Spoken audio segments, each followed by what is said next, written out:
Good evening, ladies and gentlemen, and welcome back. A friendly warning to everyone who isn't caught up on all of Twin Peaks, including all of Season 3, and also Mark Frost's new book, The Final Dossier. There will be spoilers in this video, so viewers and listeners be warned. So I want to explore the timelines here a bit, and I want to start by thinking back to the union between Bad Coop and Bob. It's still interesting to consider who was steering that ship. Which entity was in control? Was it Bob that wanted to unite with Judy? Or was it Bad Coop? Or did they both have their reasons for wanting Judy? And could those reasons have been at odds with one another? Or perhaps mutually beneficial? I can see a strong case being made both ways. On one hand, Bob was seemingly the more powerful entity. Bob was coughed up by the mother, and Bob had powers and abilities that appear to have far exceeded those of the doppelganger alone. And I think the arm wrestling match with Renzo provides ample proof of this. On the other hand, Bad Coop seems to be in control of his own faculties. And when he was in the prison and saw Bob in his reflection, he seemed relieved to learn that Bob was still with him, as if he wasn't quite sure and was perhaps expecting otherwise. Meaning, Bad Coop seemed determined to press forward with his plans, regardless of whether or not Bob was with him. Beyond that, Bob appeared to have his chance to find a new vessel if he wanted one, back when Ray gunned Bad Coop down. If Bob wanted out, this would have been a good chance to do it. Unless the woodsman outranked Bob and he had no say in the matter, but that's not the impression I got. It seemed to me that the woodsmen were acting to serve Bob in this instance. So if anyone was steering the ship, I tend to believe it was Bob, but I also tend to believe that finding Judy was something that would likely be mutually beneficial for Bob, for Bad Coop, and perhaps even for Judy herself. But they failed. Bad Coop was deceived. And Lucy knew which Coop was the real Coop when she got the call asking for coffee. Agent Cooper loves his coffee. So Lucy shoots Bad Coop down. The real McCoy arrives. The woodsmen surfaced and started doing their thing. But Freddy rose to the occasion and fulfilled his destiny. So the Bob Orb appears to have been destroyed, and Cooper places the ring on his double's finger, and Bad Coop vanishes as the ring falls into the lodge. We never see Bob again, and we only see Bad Cooper once more, after the real Cooper had already altered the past. In the Final Dossier, we learn that even though the past was changed, Agent Cooper did indeed still arrive in Twin Peaks, and he was aiding in the investigation into the disappearance of Laura Palmer. So what I want to know is, when is this from? When we see Bad Coop burning in the lodge, is this from the original timeline? Is it from the altered timeline? Or was Bad Coop going to wind up here in any case, regardless, in both timelines? Now let's take a quick look at the timelines. For our purposes, let's start with the Trinity test in 1945. We'll assume that this was a constant in both timelines, and that this can act as a logical starting reference point. So we have two timelines. In one timeline, Laura Palmer was killed. In the alternate timeline, Laura Palmer went missing. And the point of the split was when Agent Cooper intervened in the past, and he intercepted Laura before she met up with Leo, Jacques, and Ronette. Ultimately, I think we have something that visually looks kind of like this. The black timeline represents the original timeline, and the blue is the new altered timeline. In 1945, the bomb was tested, and the timelines overlap for 40-something years, and then the timeline splits at the point when Cooper intervenes. In the original timeline, Laura was found wrapped in plastic, and in the new timeline, Laura has gone missing. So the original timeline in black through 1990 or so, this represents everything we saw from seasons 1 and 2, with most of what we saw in Fire Walk With Me. However, not everything that happened in Fire Walk with Me was prequel material.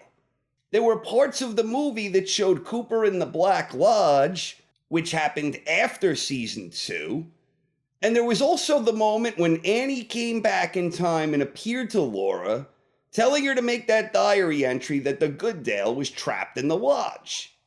So looking again at the timeline, Annie entered the lodge with Cooper after the split in the original timeline. Or was it from the alternate timeline? Or was Annie's fate tied to the lodge in both instances? Holy shit, this is mind-boggling stuff. I mean, Annie herself is a bit of an enigma. There are some discrepancies with Annie's age in the Final Dossier.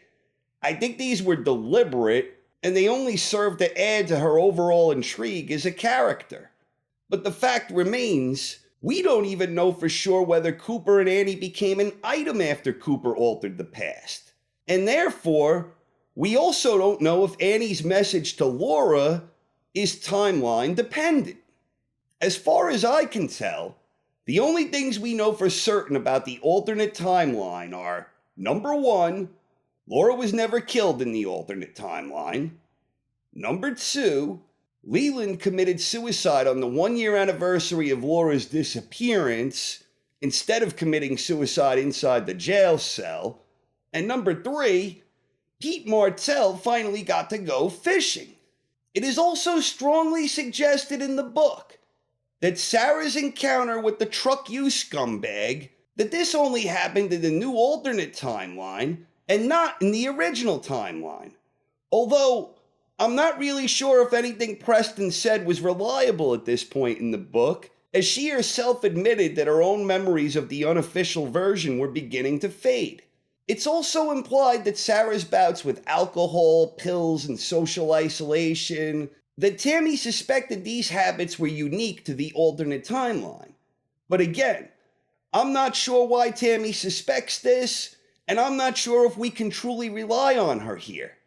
It's definitely not unreasonable to believe that Sarah would have ventured down this path regardless of whether Laura was murdered or whether she went missing.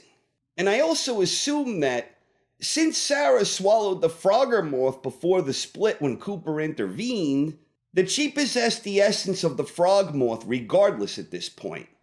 What about Bob? If Leland didn't kill himself until a year after Laura disappeared, then he never forms a union with Bad Coop.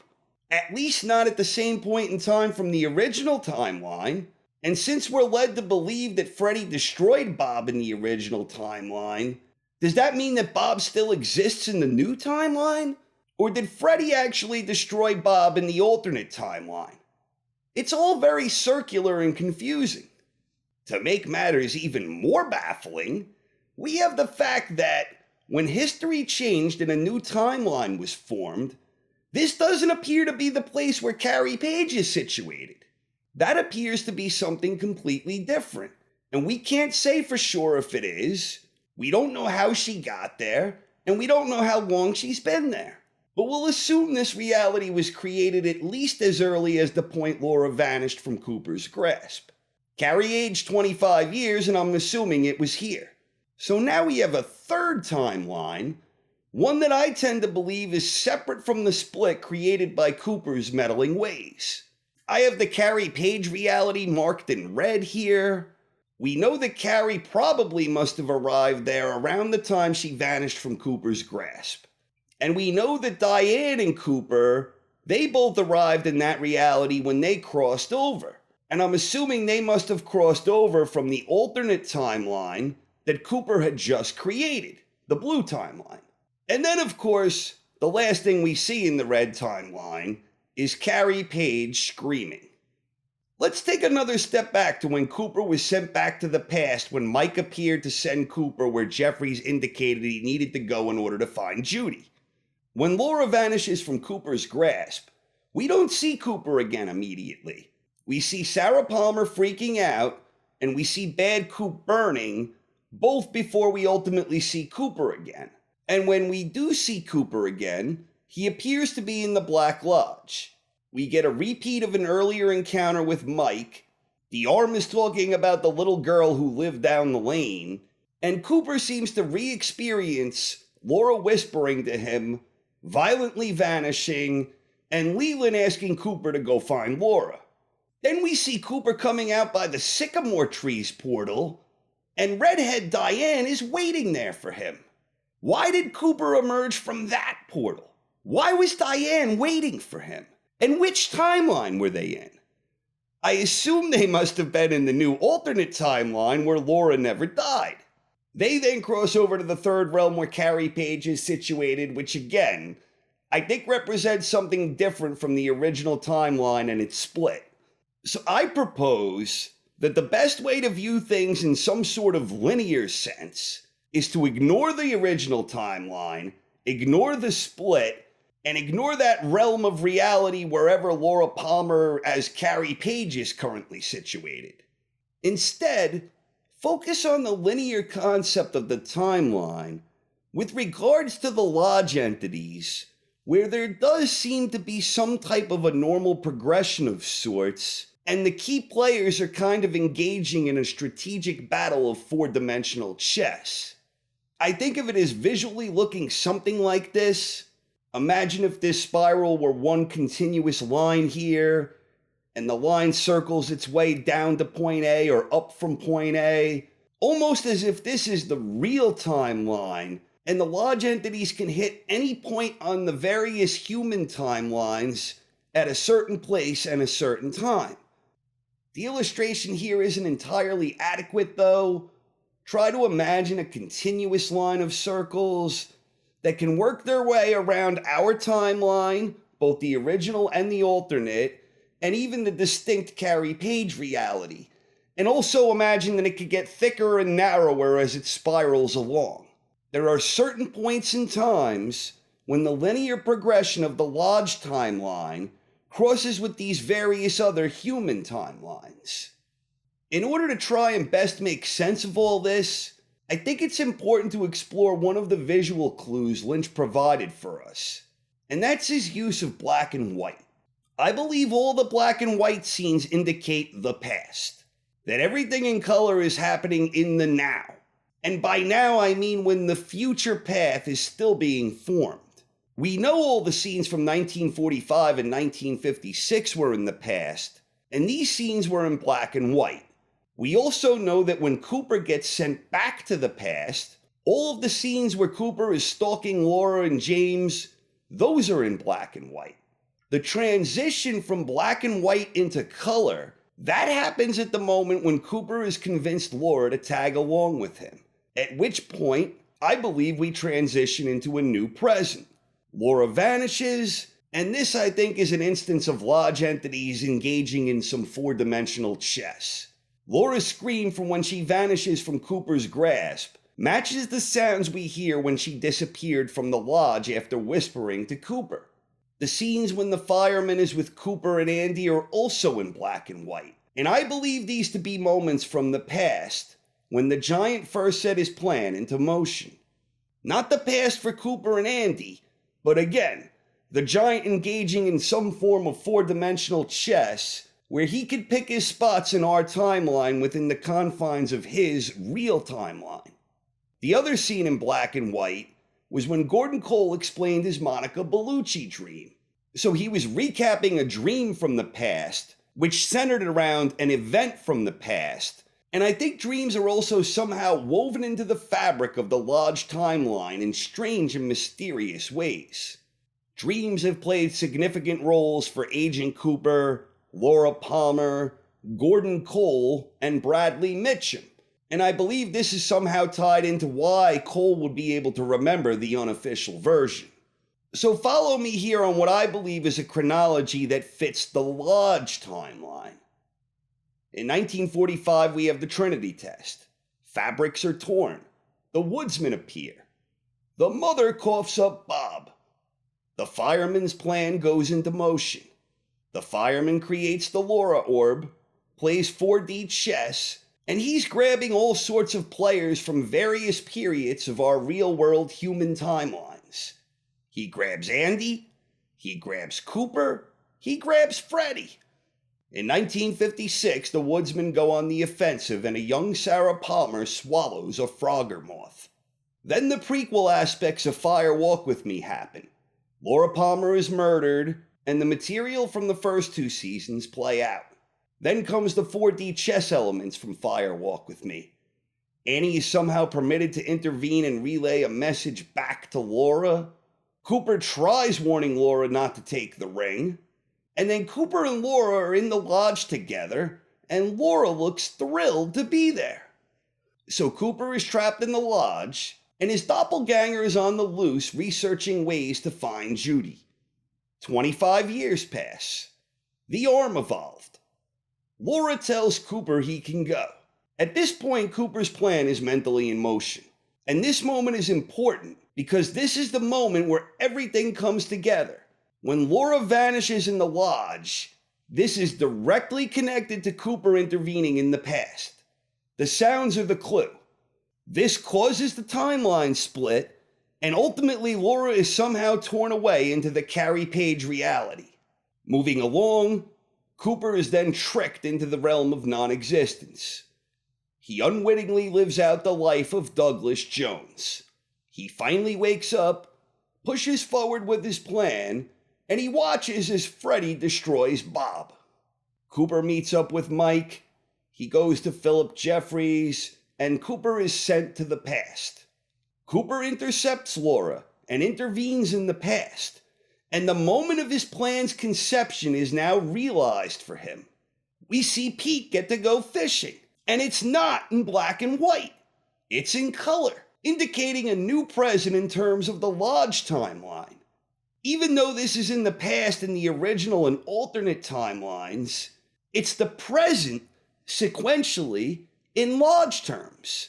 Are you still with me on this?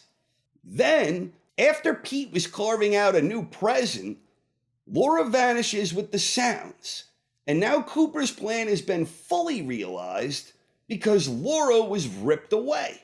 She vanished from the Lodge timeline, the original timeline, and I think also the alternate timeline. This is why Sarah Palmer freaks out. She senses this coming right before it happens. Laura was ripped away into the Carrie Page realm, and I think the firemen must have done this because it sort of appears to be in the vicinity of Jack Rabbit's palace, but also because we hear the sounds the giant previously warned Cooper about. So Bad Coop is burning, and he's burning even though Cooper changed the past. And as far as we know, if Bad Coop ever united with Bob, it had to have happened after Leland killed himself in the new alternate timeline. So then Mike creates another Dougie Tulpa, and then, and I think it's important to note this, we see Cooper once again intervening with the past. He's already leading her by the hand when we see this a second time, and it's already in color. It plays out and ends exactly the same way, and I think this might possibly indicate that Cooper was stuck in some type of a time loop. But regardless, Laura vanishes. Now Cooper's back at square one again. Is it future or is it past? But this time, Laura has already been expelled. She's not there. Her chair is empty. And Cooper seems mighty concerned by this. Then Cooper is led to the arm, and the next thing we know, he is with Laura again. It's in color. She whispers, gets pulled away, and then Leland asks him to find Laura again. Is this, again, indicative of some type of time loop? So Cooper is doing something funny with his hand. He goes through some windy-looking curtains, and holy shit, he's at the sycamore trees. What the hell is he doing there? He meets Redhead Diane. They cross over. They become Richard and Linda, apparently, in this Carrie Page realm. Cooper finds Carrie, brings her to the Palmer house, and it all ends with a horrifying scream. Then we see Laura again, whispering to Cooper inside the Black Lodge. Again, it's in color. And holy shit, I think I'm more confused now than I was when I started here. It feels like the more I try to wrap my head around this, the less I know, and the more I love it. And make no mistake, I do love it. And thinking about all these different possibilities, it's led to some damn fine itching. And try as I might, I just can't stop scratching. That's all I got. Hope you enjoyed, everyone. Please let me know what you think, and have a wonderful night.